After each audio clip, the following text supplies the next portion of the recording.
Dice la Biblia, segundo libro de Samuel, capítulo 6, verso 11. Y estuvo el arca de Jehová en casa de Obed-edom, geteo, 3 meses. Y bendijo Jehová a Obed-edom y a toda su casa. Amén. Oremos. Bendito Señor Jesús, muchas gracias. Esta linda tarde que tú nos permites estar acá para alabarte, adorarte, exaltarte, pero principalmente, Señor, para buscar tu rostro en oración. Esta tarde yo quiero pedirte, Señor, que seas tú, Señor, ministrando nuestra vida a través de tu palabra y que podamos salir edificados, Señor, de este lugar, llenos de ti, Señor. Gracias, Cristo Jesús. Amén y amén. Gloria a Dios. Pueden tomar sus asientos, hermanos, en esta oportunidad. Esta tarde, hermanos, vamos a comenzar a hablar un poquito, hermanos, acerca de lo que es la presencia de Dios en nuestras vidas. Ese es el tema o el enfoque que vamos a tener en los próximos días, hermanos, o por lo menos cada día lunes. Cuando hablamos de la presencia de Dios, hermanos, definitivamente sabemos y comprendemos que para la iglesia y para nosotros es lo más valioso que tenemos, hermanos, en nuestra vida. Claro, generalizamos y nos damos cuenta que Dios nos ha bendecido con tantas cosas, pero todo se basa, hermanos, en que Dios siempre puede estar con nosotros. A eso nosotros le llamamos la presencia de Dios en nuestra vida. Y en esta oportunidad, hermano, podemos traer un pequeño resumen de cómo la gloria, la presencia de Dios, hermanos, se dejaba sentir en medio de su pueblo en diferentes circunstancias. Desde el principio, la Biblia dice, hermanos, que Dios habitaba en lo que era el huerto del Edén, porque la palabra hebrea, hermanos, que se utiliza para lo que es la presencia de Dios es la palabra Shekinah. Es más, yo creo que usted ha escuchado que hay iglesias que así se llaman, iglesia Shekinah. Y la palabra Shekinah, hermanos, significa literalmente la presencia de Dios. Pero en realidad, hermano, esto tiene un significado bastante importante, porque estamos hablando que no solamente se trata de la presencia de Dios, sino que la presencia que mora entre nosotros. El acto de habitar, Dios habitando en medio de nosotros. Por eso, hermano, cuando hablamos de la Shekinah, estamos hablando que Dios se hace presente en medio de cada uno de nosotros. Y una vez más yo digo, hermano, Dios se ha movido a través de los tiempos, a través de dificultades. Dios se ha dejado sentir, hermanos, en las diferentes áreas.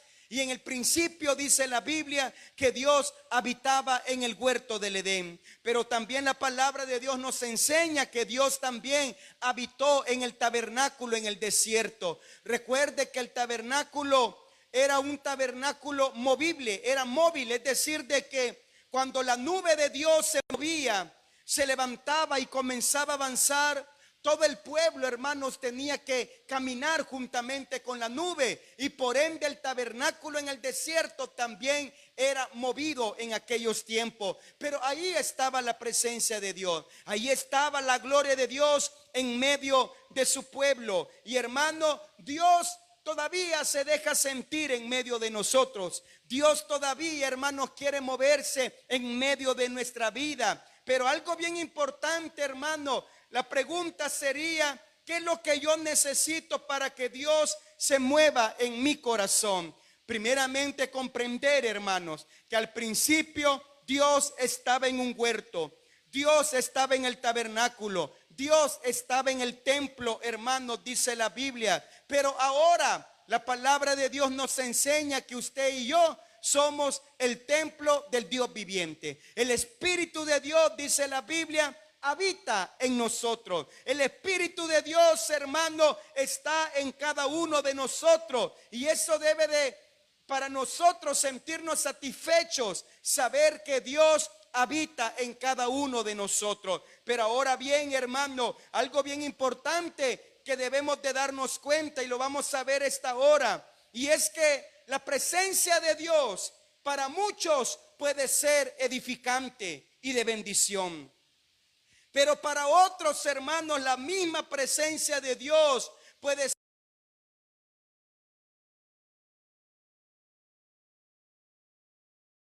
La Biblia dice que Obed-Edom tuvo el arca. Resultado, la casa de Obed-Edom, dice la Biblia, fue bendecida.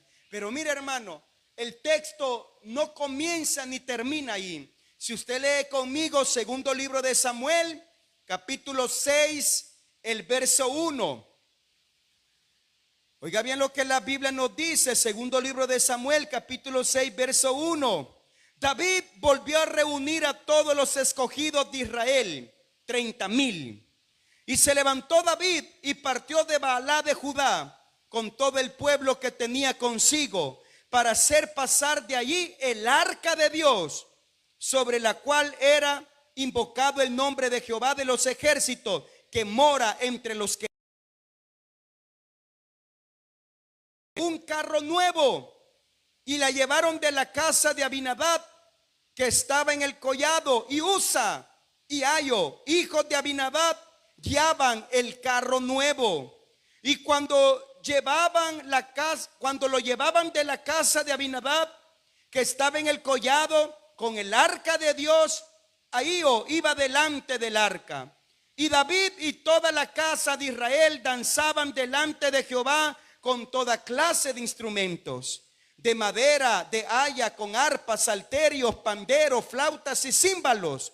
Cuando llegaron a la era de Nacón, Usa extendió su mano al arca de Dios y la sostuvo, porque los bueyes tropezaban.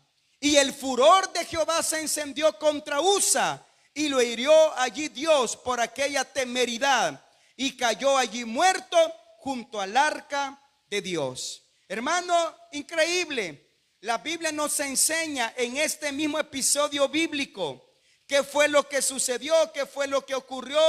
El arca de Dios estaba siendo trasladada. Hermano, David estaba llevando la presencia de Dios a Jerusalén nuevamente, pero tristemente dice la palabra de Dios que todos, hermanos, iban alabando, cantando. La habían montado, dice la Biblia, en un carro nuevo, alada por bueyes. Y hermano, es ahí donde nos damos cuenta del peligro, hermanos, de la presencia de Dios, cuando las intenciones son buenas, pero lo que Dios, hermanos, de que usted va a ver bíblicamente, dice la Biblia, que Obed-Edom tomó el arca de Dios y fue bendecido. Pero dice la Biblia que días atrás o momentos atrás, Usa había extendido su mano porque el arca había tropezado o los bueyes habían tropezado, y dice la Biblia que Dios se enfureció y reprendió, castigó. Hermanos, la misma presencia de Dios que estaba bendiciendo Obed-Edom, también, hermano, estaba castigando a Usa. Y la pregunta es, hermano, ¿por qué? ¿Por qué Dios, hermanos, en ese momento Él decide, hermanos, castigar a Usa? A pesar, hermanos, que lo que él había hecho no era, hermanos, algo de lo cual alguien puede decir por qué Dios lo enjuició, por qué Dios lo condenó, por qué Dios lo castigó, por qué Dios hizo tal cosa, hermano, ya que lo único que Usa quería era que el arca no cayera a tierra. Y es que, hermano, algo que debemos de saber es de que era que el arca del pacto tenía que ser trasladada por los sacerdotes. Nadie más podía llevar el arca del pacto sino los sacerdotes. Dios, hermanos, nunca dijo: miren, ¿saben qué? El arca, mi presencia, llévenla como ustedes quieran. No importa, dice la Biblia. Oiga bien, hermano, las buenas intenciones lo pusieron en un carro nuevo. Es decir, hermanos, que habían invertido el arca de Dios y llevarla a Jerusalén. Y los bueyes cargaban el arca, hermano, jalando el carro nuevo, dice la Biblia. Pero por muy nuevo que estuviera, a Dios no le agradó. Por muy nuevo que estuviera el carro que alaban los bueyes dentro y el arca de Dios encima del carro, a Dios no le gustó. Porque Dios había dicho desde el principio que el arca de Dios tenía que ser cargada por sacerdotes, no por bueyes, no en carros nuevos. Y mira, hermano, es ahí donde nosotros podemos decir qué fue lo que él hizo, hermano. Es más, ¿qué culpa tenía él? Dice la Biblia que llevaban el arca en el carro nuevo, los bueyes alando el carro nuevo. Y dice la Biblia que los bueyes tropezaron. Y hermano, por instinto yo me imagino que Usa, cuando vio que el arca iba a caer, él mete sus manos y Dios lo castiga. Mira, hermano, eso parece hasta el punto de vista humano injusto, porque Usa lo único que quería era que el arca no se cayera. Pero a Dios no le gustó, hermano, porque Dios, hermano, es como que Dios, hermano, estaban llenando un vaso con agua y que él tocara el arca era la gota que derramó el vaso con agua. Bueno, llevaban el arca en el carro nuevo y Dios, hermano, dijo: yo nunca dije eso. Yo nunca dije en mi ley que tenían que llevar mi arca con carros nuevos, con bueyes. Eran los sacerdotes los encargados. Y hermano, Dios lo dejó pasar. Pero hay cosas, hermanos, que así nos pasa a nosotros también. De repente, hermano, hacemos algo y Dios no hace nada. Y nosotros decimos: bueno, quizás Dios está de acuerdo conmigo.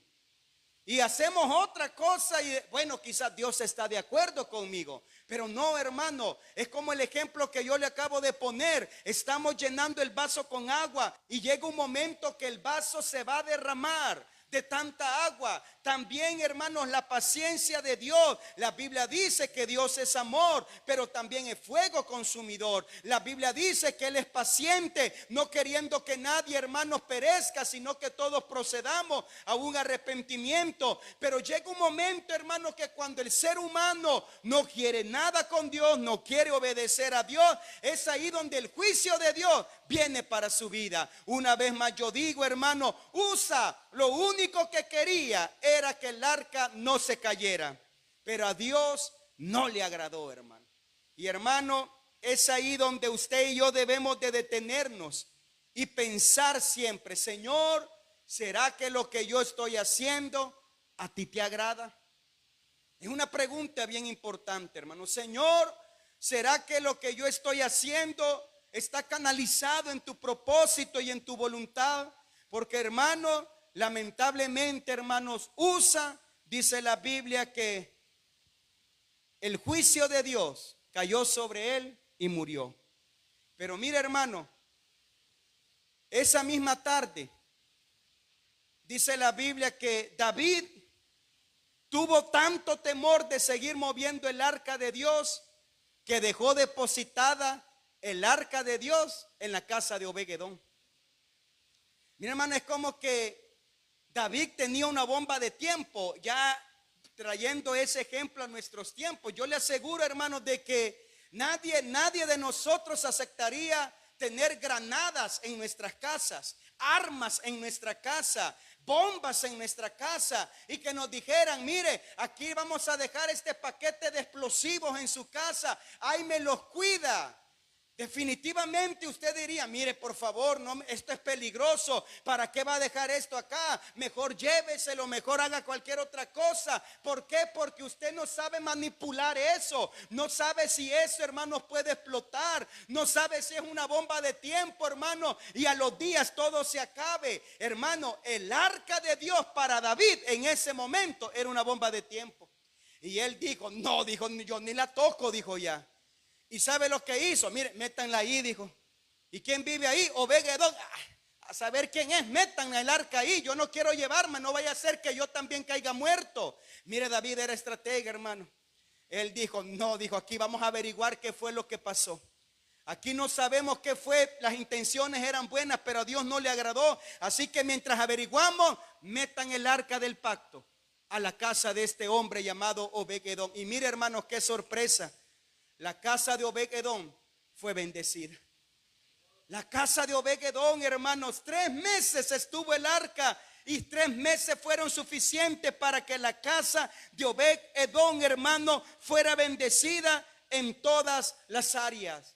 Y la pregunta es ahí la que surge, hermanos, en esta tarde. ¿Por qué para Usa la presencia de Dios fue juicio? ¿Y por qué para Obed-Edom la presencia de Dios fue bendición? Hermano, es ahí donde una vez más yo le digo, necesitamos preguntarle siempre a Dios: Señor, yo quiero saber si lo que yo estoy haciendo está canalizado en tu voluntad y propósito. No quiero hacer algo que esté en contra tuya. La Biblia en el Nuevo Testamento nos dice: no contristéis al Espíritu de Dios. Es decir, hermano, y mire, esto nos pasa en el área natural, en la pareja, con los hijos. De repente vemos a la esposa un poco inquieta, un poco molesta. Y la pregunta siempre tiene que surgir: y mire, ¿y qué le pasa a usted? Y la respuesta es la misma. No sé para qué preguntamos si siempre dicen lo mismo. No, no me pasa nada, dicen las hermanas. Pero algo pasa, algo sucede, algo está ocurriendo. Probablemente yo dije algo, probablemente mi accionar no fue correcto, probablemente, hermano, algo sucedió que no le agradó a mi pareja. Y hermano, y a veces eso sucede también con Dios. A veces hacemos algo que a Dios no le agrada y nosotros pensamos que estamos bien. Es decir, que a esto se le llama pecamos de ignorancia. Pecamos sin saber, hermano, que a Dios no le está agradando. Por eso yo le digo, hermano, necesitamos preguntarle a Dios siempre: Señor, yo quiero saber si lo que yo estoy haciendo verdaderamente a ti te agrada o no te agrada. Porque recuerde, hermano, usted y yo estamos, hermanos, ¿para qué? Para poder agradar a Dios, hermano, en todas las esferas de nuestra vida. Por eso, qué triste, hermano. Y vamos a leer otro texto en esta oportunidad para darnos cuenta, hermano, cómo lo que Dios quiere, hermanos, para cada uno de nosotros. Y por qué muchas veces, hermanos, lo que pasa y lo que sucede en nuestra vida no es, hermanos, que seamos malos cristianos, seamos malas personas. Es porque probablemente a Dios no le agrada. Dice la Biblia en Números capítulo 4, verso 15. Y aquí vamos a descubrir algo bien importante, hermanos. Números capítulo 4, el verso 15. Oiga bien. Y cuando acaben Aarón y sus hijos de cubrir el santuario y todos los utensilios del santuario, cuando haya de mudarse el campamento, recuerde que el tabernáculo era movible. Ellos, hermanos, cuando Dios decida era hora de continuar el camino, todo se movía. Dice: cuando haya de mudarse el campamento, vendrán de ellos los hijos de Coab para llevarlos. Pero no tocarán cosa santa, no sea que mueran. Estas serán las cargas de los hijos de Coab en el tabernáculo. Habían personas encargadas para llevar los utensilios sagrados de Dios. Pero no, a David se le ocurrió montarla en un carro nuevo. Muy bonito el carro nuevo, pero a Dios no le agradó. Hermano, por eso como iglesia tenemos una línea bien delgada en agradar y desagradar a Dios con lo que yo hago. Una línea muy delgada, hermano. De repente yo he escuchado, hermano, y solamente se lo menciono, no quiero dar un punto de vista, pero de repente podemos ver personas, principalmente en redes sociales, que dicen: estas alabanzas a Dios no le gustan. Mi hermano, yo no sé cómo saben ellos que a Dios no le gusta. Una cosa es que no me gusten a mí. Hay alabanzas, y hermano, perdóneme, no sé si a usted, pero hay alabanzas, hermano, quizás por el ritmo, quizás por la tonalidad, hermano, como que no encajan. Fíjese que hay alabanzas, hermanos, que más recuerdan al grupo de Los Temerarios. Y hermanos, hay un grupo, hermanos, que no recuerdo, se llama no sé si todavía están, los iracundos. Y los iracundos, hermanos, se hicieron cristianos. Y lo único que hicieron fue cambiarle letra a las canciones. Y la tonalidad y el ritmo y la melodía es la misma. Y yo recuerdo que hace años, hermanos, yo compré el nuevo disco de los iracundos cristianos.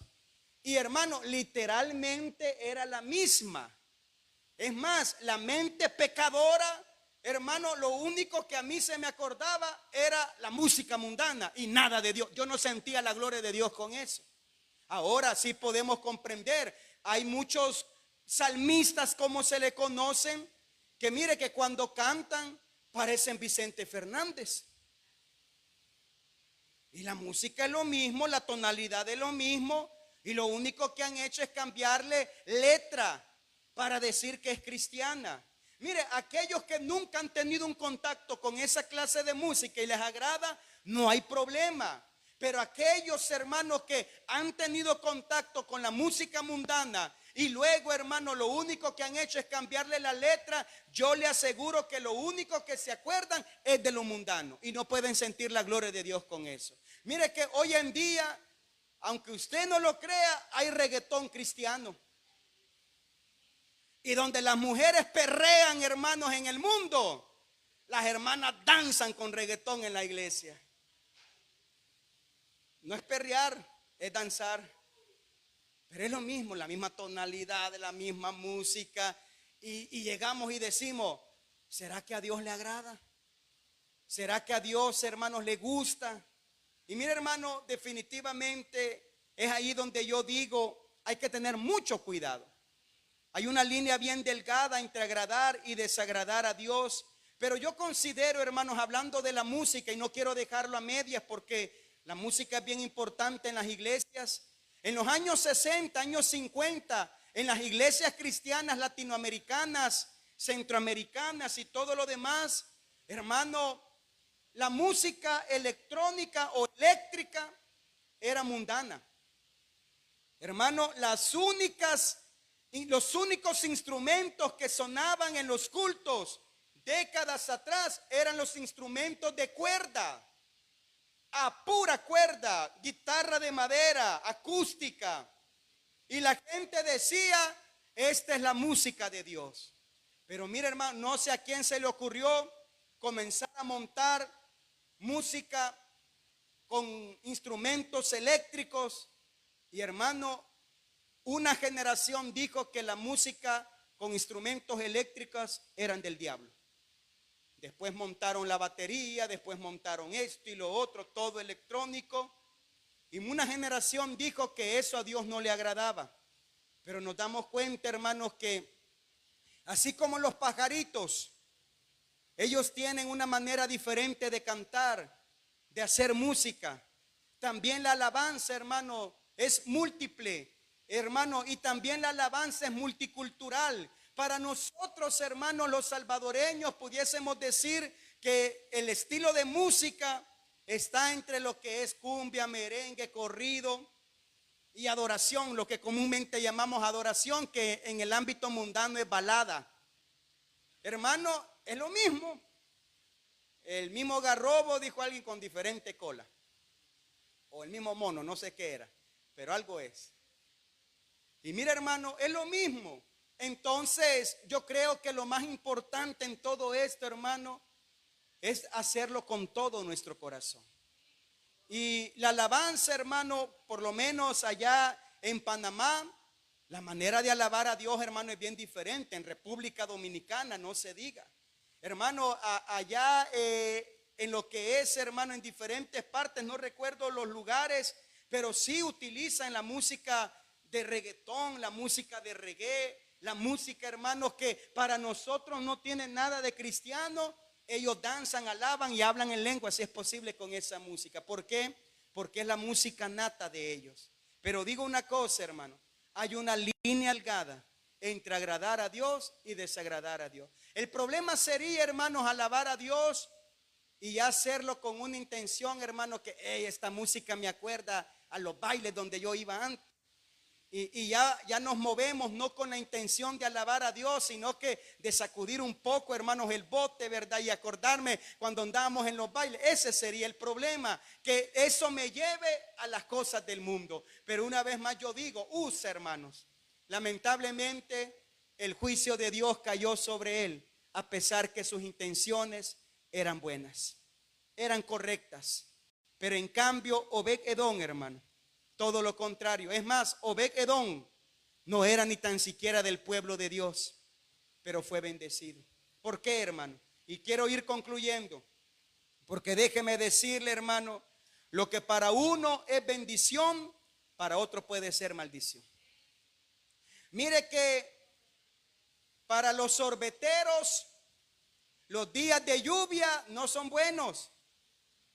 Los sorbeteros no les gustan los días de lluvia. Los sorbeteros les gusta que el sol esté ardiente para vender. ¿Por qué? Porque ellos saben que ese producto se consume bajo calor. Pero mira, hermano, cuando el sorbetero no vende por causa de la lluvia, los que venden paraguas sí venden. Es decir, hermano, de que no todos los días son buenos para nosotros. Es decir, que no todos los días, hermano, van a ser de la misma manera. Pero yo le quiero decir, hermano, mientras unos son bendecidos, otros son perjudicados. Pero Dios no deja de ser Dios, ni tampoco nosotros dejamos de ser hijos de Dios. ¿Qué significa eso, hermano? Que usted y yo debemos de saber que todos los días Dios nos va a ayudar a salir adelante. Pero necesitamos comprender esta noche, hermano, que la presencia de Dios es lo más valioso que tenemos. Pero hay que tener cuidado. No vaya a ser que la presencia de Dios, así como usa, se convierta en un juicio para mi vida. ¿Por qué? Porque para nosotros, hermanos, las cosas cristianas es una devoción. Pero para aquellos que no están dentro y alineados en la voluntad de Dios, las cosas cristianas es locura. Para nosotros, hermanos, más que un sacrificio, para nosotros el estar en la iglesia, hermano, no lo tomamos tanto como un sacrificio, sino como una devoción. Lo tomamos como una demostración de amor hacia nuestro Dios y así tantas cosas. Pero para otros no, hermano. La presencia de Dios, la casa de Dios, la palabra de Dios, el orar a Dios, hermano, eso no trae nada de provecho y para ellos es una condenación. Por eso la Biblia dice, hermanos, que para muchos Jesucristo es la roca inamovible, es el fundamento. Pero para otros Jesucristo es la piedra donde ellos tropiezan. Mira, hermano, para aquellos que no quieren entender que Dios es uno, la doctrina unicitaria, hermano, déjeme decirle que es piedra de tropiezo para ellos. Mas para nosotros la doctrina unicitaria bíblica es una bendición, es una revelación de Dios para nuestra vida. Por eso, hermanos, necesitamos pedirle a Dios y decirle: Señor, nosotros queremos agradarte a ti y queremos que tu presencia se mueva, no para juicio, sino para bendición. Mire, usted se acuerda antes, hermano, yo nunca he estado en cultos de esa índole tan abiertamente, lo que voy a decir, pero cuentan que de repente, hermanos, habían personas ministrando cuando de repente dice: el Señor dice, y comenzaban a avergonzar a aquella persona. El Señor dice que estás haciendo esto y lo otro, hermano. Y probablemente detrás de esto, el Señor dice, ya había una averiguación de lo que estaba pasando. El Señor dice que tenés 2 mujeres, dice. Y quizás no era cierto, o probablemente le habían contado algo. Pero ¿qué es lo que la gente hacía? Para ellos el estar en la iglesia iba a ser juicio. ¿Por qué? Porque ellos se sentían con temor de que Dios revelara lo malo que podían estar haciendo. Ahora yo entiendo y comprendo, hermano, cuando Dios dice algo es para nuestra restauración y no para vergüenza de nosotros. Yo creo que Dios, hermanos, no quiere avergonzar a nadie. Él quiere que todos procedamos al arrepentimiento y Él va a ministrar nuestras vidas para que cambiemos. Dios no necesita humillar a nadie, pero lo que sí Dios quiere es que seamos transformados, y la presencia de Dios transforma nuestra vida. Vamos a leer un texto más, hermano. Primer libro de Samuel, capítulo 5, verso 2. Primer libro de Samuel, para terminar esta idea, hermanos, acerca de la importancia de la presencia de Dios y cómo la presencia de Dios puede ser de bendición para unos y para otros puede ser juicio. Dice la Biblia, primer libro de Samuel 5:2. Y tomaron los filisteos el arca de Dios y la metieron en la casa de Dagón y la pusieron junto a Dagón. Y cuando al siguiente día los de Asdón se levantaron de mañana, he aquí Dagón postrado en tierra delante del arca de Jehová, y tomaron a Dagón y lo volvieron a su lugar. Y volviéndose a levantar de mañana el siguiente día, he aquí que Dagón había caído postrado en tierra delante del arca de Jehová, y la cabeza de Dagón y las dos palmas de sus manos estaban cortadas sobre el umbral, habiéndole quedado a Dagón el tronco solamente. Por esta causa los sacerdotes de Dagón y los que entran en el templo de Dagón no pisan el umbral de Dagón en Asdón hasta hoy. Y se agravó la mano de Jehová sobre los de Asdón y los destruyó y los hirió con tumores en Asdón y en todo su territorio. Mire, hermano, le voy a resumir la historia. Un capítulo antes dice la Biblia que el arca de Jehová estaba en Israel. Pero mira, hermano, el arca de Dios no hacía nada de milagroso en su pueblo. Es más, estaban en guerra, y dice la Biblia que mandaron a llamar el arca del pacto, es decir, la trajeron, porque ellos pensaron y dijeron: si el arca de Dios está en medio de esta batalla, vamos a tener victoria. Y sorpresa, hermano, el arca llegó y perdieron. ¿Sabe qué significa eso? El Dios no es amuleto de nadie. Hermano, podemos tener abierta la Biblia en el Salmo 91 en medio de la casa y los malos espíritus no se van. Porque los malos espíritus no se van con la Biblia abierta. Los malos espíritus se van reprendiéndolos con fe y autoridad en el nombre de Jesús. Entonces no es amuleto, la palabra de Dios no es amuleto, Dios no es amuleto de nadie. Y ellos dijeron: traigamos el arca de Dios, vamos a ganar la batalla, y la perdieron. Pero mira, hermano, no solamente perdieron la batalla, sino que también los filisteos se llevaron el arca de Dios. Dios no hacía nada en medio de Israel, pero en el templo del dios Dagón, que era el dios de los filisteos, pusieron el arca como querer decir: aquí tenemos la garantía que hemos derrotado a Israel, porque tenemos lo más valioso que ellos tienen. En el tiempo antiguo, hermanos, cuando un ejército ganaba, el otro ejército tenía que entregar la espada del rey y el escudo del rey, en señal que habían perdido la batalla. En este caso, Israel perdió la batalla y tuvieron que entregar lo más valioso, que era el arca de Dios. Y hermano, dice la Biblia que la pusieron en el templo del dios Dagón, y milagrosamente, hermano, al siguiente día, aquel Dios que tiene ojos no ve, palmas tiene, no toca, pies y no camina, hermano, ese Dios que era inmóvil, sin espíritu, dice que estaba postrado ante el arca de Dios. Y dice la Biblia que aquellos afligidos enderezaron ese pedazo de madera y lo clavaron, le metieron clavos más grandes. Y al siguiente día, Dagón estaba doblado ante el arca de Dios, sin cabeza y sin patas y sin manos. ¿Sabe, hermano? El arca de Dios se movió milagrosamente en un templo pagano. Hermanos, por eso yo digo, si no tenemos cuidado, los que no conocen a Dios verdaderamente van a ver su gloria. Y seamos sinceros, hermano, usted va a ver iglesias por todos lados, y cuando usted pasa dice: qué bonito se siente, dice usted. Iglesias que todos los días, iglesias que todos los viernes vigilias, todos los sábados vigilias. Usted dice, qué bonito se siente cuando uno pasa por ahí. No podemos decir que Dios no está ahí, hermano. No podemos decir, hermanos, de que Dios es exclusivo de un pueblo. No, Dios es para todo aquel que le busca. Estoy hablando de bendición de Dios, no de salvación. Pero algo cierto es, hermanos, que Dios se movió en un templo pagano del dios Dagón, dice la Biblia.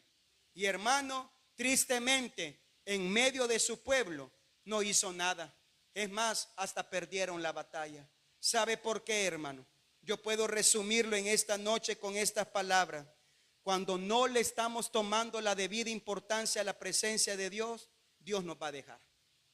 Cuando no le damos el valor suficiente a la presencia de Dios, Dios va a caminar lejos de nosotros.